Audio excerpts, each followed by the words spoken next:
Sommes avec le professeur Christophe Delacour, président de la Société française de pédiatrie. Bonsoir.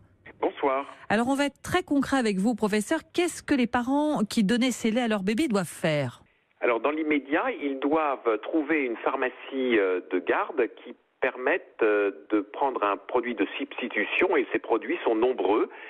Ils ont été fournis sur une liste précise, mais pour l'immense majorité des enfants, ces laits sont tout à fait banaux, de type premier âge ou deuxième âge, et le changement ne posera pas de problème. S'il n'y a pas de produit de substitution immédiat, nous recommandons, en attendant que le pharmacien puisse avoir ce lait de substitution, de faire bouillir le lait actuel pendant 2 minutes, de le laisser refroidir et de le donner à l'enfant. Cette solution, qui est une solution transitoire, permet d'attendre que le pharmacien puisse avoir le lait de substitution. Si l'enfant est allergique au lait de vache, il faut absolument respecter le lait qui est marqué sur la liste, parce que l'enfant ne peut pas tolérer un autre lait qui contiendrait du lait de vache. Enfin, en tout cas des protéines entières de lait de vache.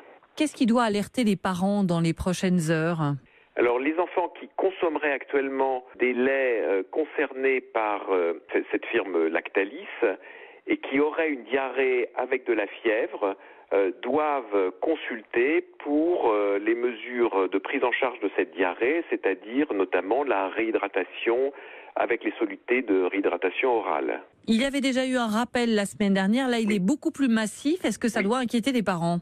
Non, justement parce que c'est une mesure de précaution du fait qu'il y a eu quelques laits dans lesquels il y a une suspicion de présence de cette salmonelle, mais si vous voulez, les cas, d'une part, chez les enfants n'ont pas été des cas sévères, et d'autre part, c'est quelques cas sur des millions de boîtes vendues. Donc, il faut quand même rassurer les parents. Néanmoins, cette mesure est une mesure de sécurité qui est utile et nécessaire, et donc il faut que les parents trouvent ce lait de substitution. Merci beaucoup, professeur Delacour. Je rappelle que vous êtes le président de la Société française de pédiatrie, et je vous rappelle que vous pouvez trouver les références de tous ces laits sur le site europe1.fr.